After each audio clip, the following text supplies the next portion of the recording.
Hey guys, welcome back family. This is Imani with Flora of Hope, and today I'm going to be doing a video about my social media detox. And in totality, it was just a full cleansing, a full purging, a full detox. It's still ongoing, it's present, and I just want to share that experience with you guys. So this has been a video that's been on my mind for some time now. I set out to do this detox in the beginning of the year. So right now we're in the month of October, so this was in January that I started thinking about this really heavily again. And since then, just a lot has happened. A lot of knowledge has come to myself, and a lot of overstanding, a lot of grounding, and just staying true to myself throughout this time. And so I really say that this was a time of just gaining more awareness of myself and my purpose, and just being in total harmony with harmony. Just being in total harmony.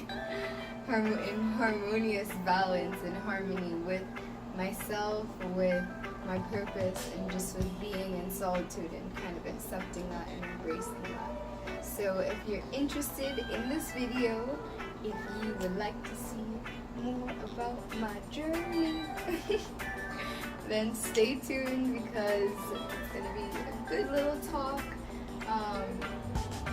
Yeah, it's something I'm very passionate about, again, as all my videos. I hope to share my experience, and I hope that it inspires, I hope that it's motivational, I hope that it's just truth, my truth is felt and received, and is the true reflection, So that's my goal, and stay tuned.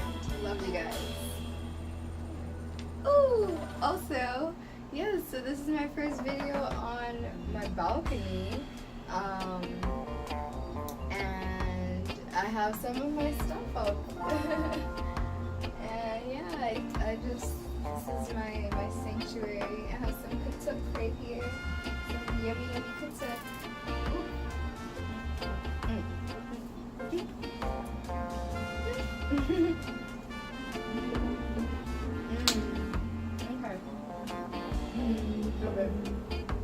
Katuk is a leafy green. Its nutrients and stuff are similar to spinach, but it's higher in nutrients than spinach. It tastes kind of peanutty. It's good to have in soups and salads. I bought these two katuk trees, or plants, from I stole little baby plants from University of Miami, and then one of them I got from Amigos Growers, and a lot of these plants on my balcony I got from Amigos Growers. That's a farm in Davie that I've been volunteering at, and that I absolutely love. They're my family, and I just hope that anybody that's watching this video, if you live in South Florida, please go out and visit them. They have tons and tons of plants, and the farm that they're on is very beautiful, very tranquil, and yeah, you can get some katuk. So, without further ado, the video.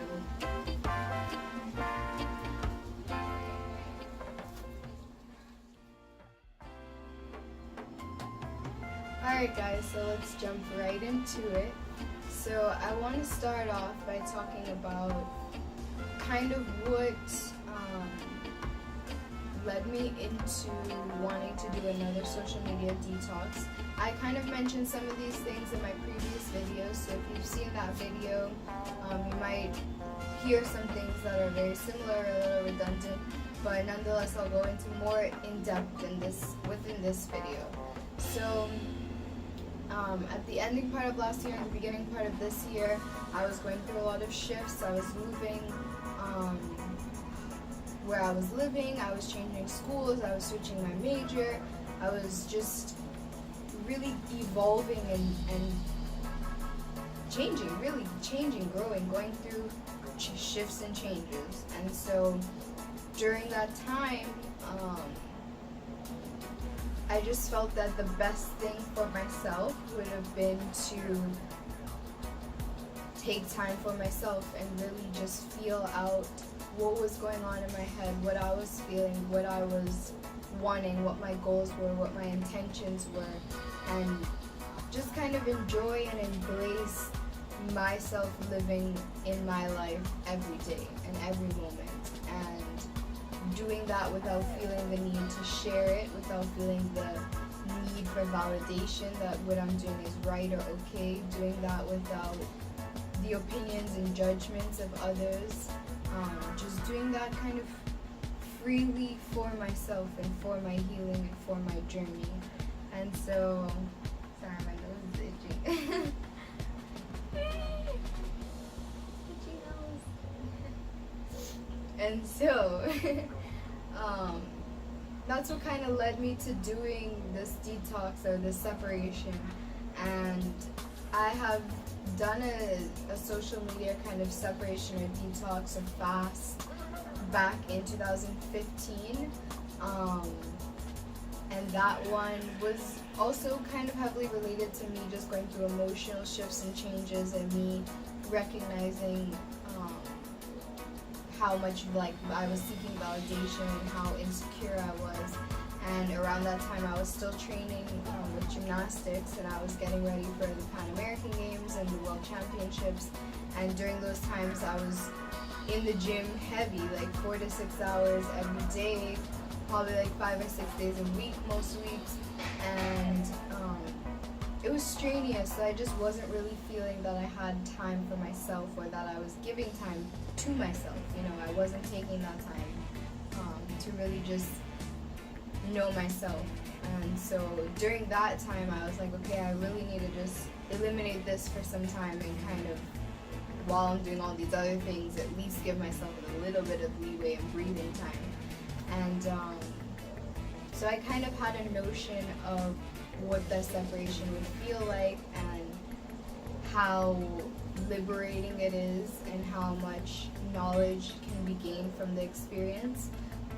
So immediately when I was going through these shifts, I knew already that that is something that I could do, or I knew already that that's something that I almost needed to do again, that it was the time to separate myself again. And so I did. I came off of Instagram and I came off of Facebook. I still used YouTube. I know that's, I guess, also considered social media. And for the most part, it worked very well for me in the beginning part of the year, because I had just taken a full load of courses at school, and it was just, it gave me that extra time and flexibility that I needed to balance all of that workload with school, and also just balance my journey and my healing, and balance myself, getting to know myself, expanding my mind and my thought, and being proactive with that. And so, and so after May, though, at the end of May is when I was about to go to the Bahamas for the summer for an internship that I got. And after that, after going to the Bahamas, I started using social media again, and I immediately felt the shift in just how I felt using it. As soon as I started using social media again, I started to become aware of how the energy was using me, and when I was getting trapped in the energy, and when I was stuck in the cycle of just scrolling, or when I was happy and having a good day, and then I check something on social media and immediately my mood is switched, and I have all these feelings of anxiety or past emotions and stuff dragging in. And when I started using social media again in May, it's like all my senses towards it, and towards its effects, and towards how I myself behave or react to them, all of those were heightened, and I was more just in tune with how I have to now strategically use this if I'm going to use it, and when and how I need to separate myself away from it when, you know, that time comes. And so for that, I'm so grateful, because right now I'm not using social media. And so this year, I guess I've kind of gone through like a teeter-totter of like not using, then using for some months and learning more experiences, then not using again, and now kind of gradually gradually emerging myself back into it and doing it with intention and doing it with purpose. And so after May, I was still using it periodically,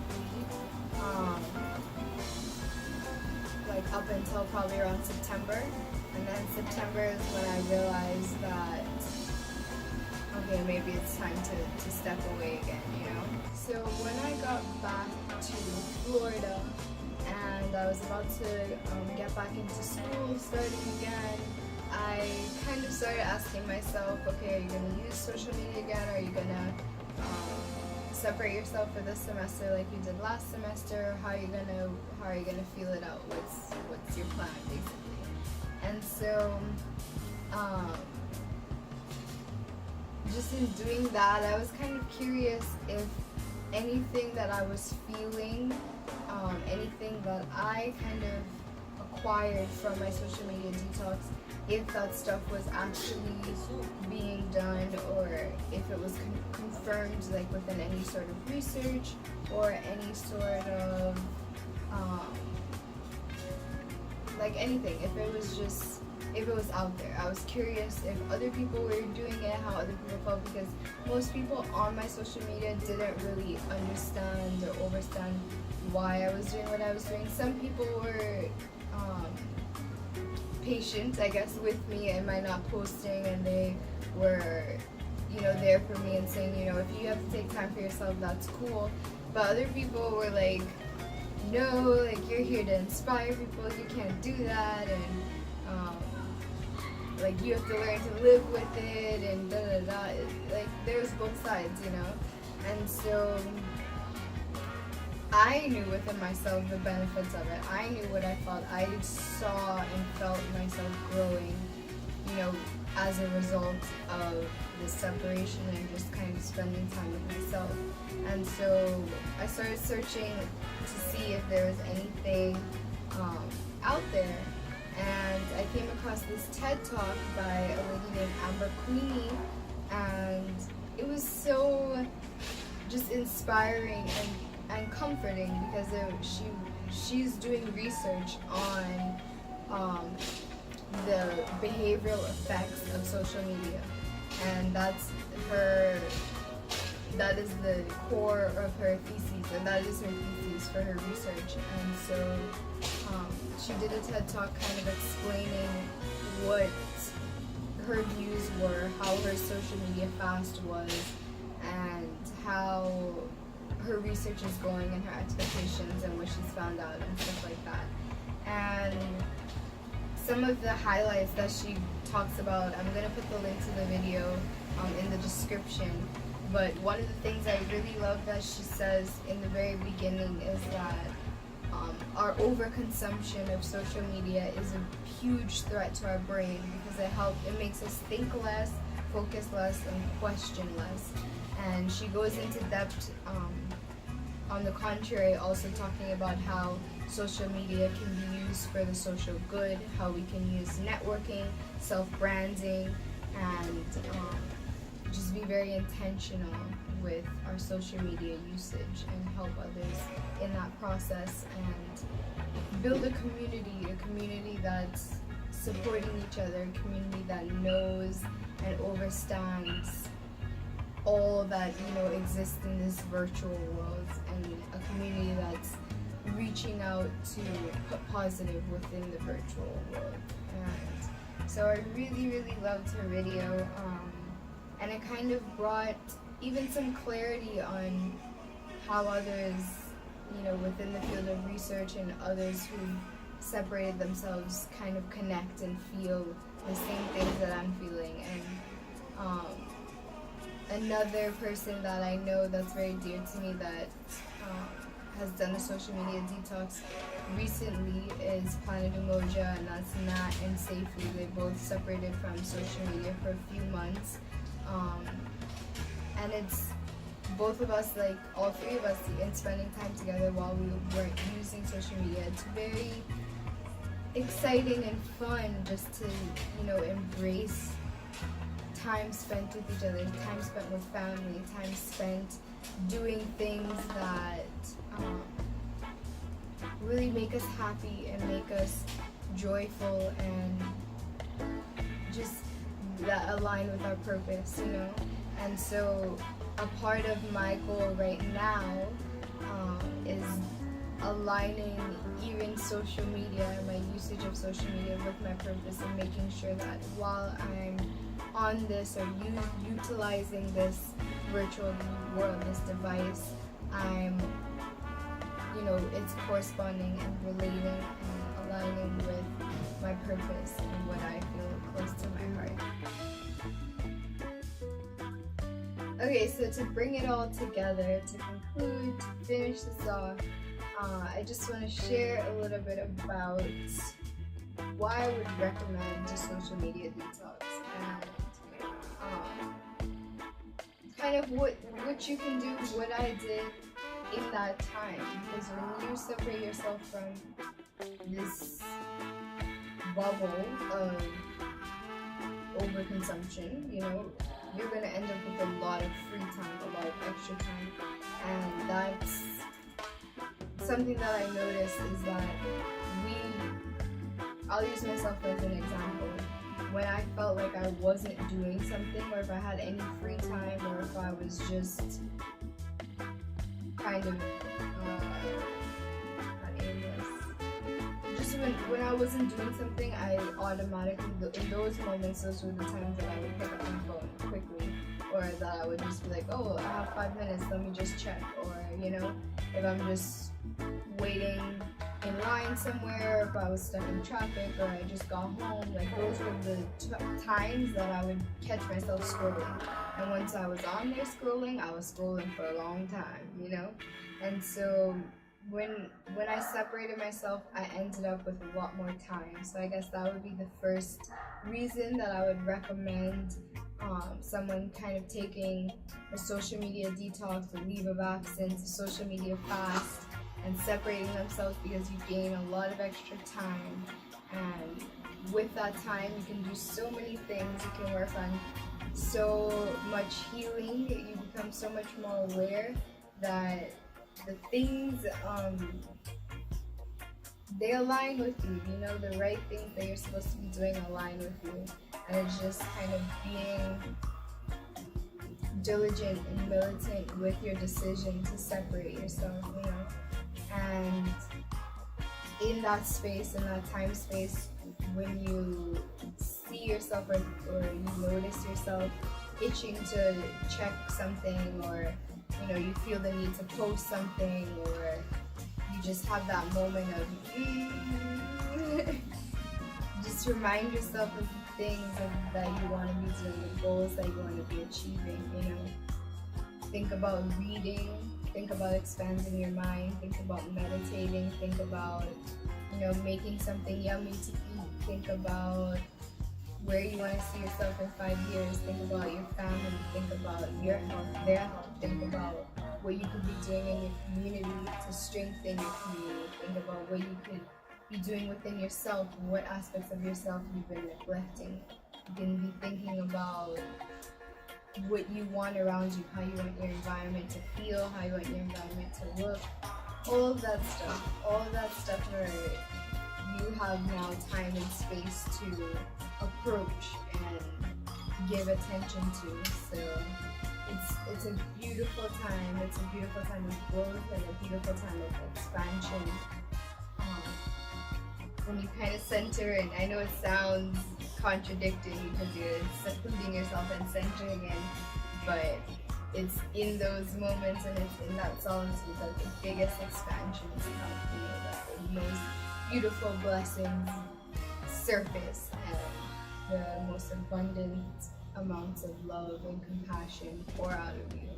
And so those would be my reasons for considering taking some time for yourself, logging off of the virtual world and tuning back in, logging back in, as Amber Quinney said, to your reality, to your world, to your space, and just breathing and embracing that time, all those little things that make you feel uncomfortable, those things that you feel that aren't the way that you want them to be or that you should be doing in this time. That's when you come to peace with that. That's when you settle those noises in your voices and kind of recenter yourself, realign yourself.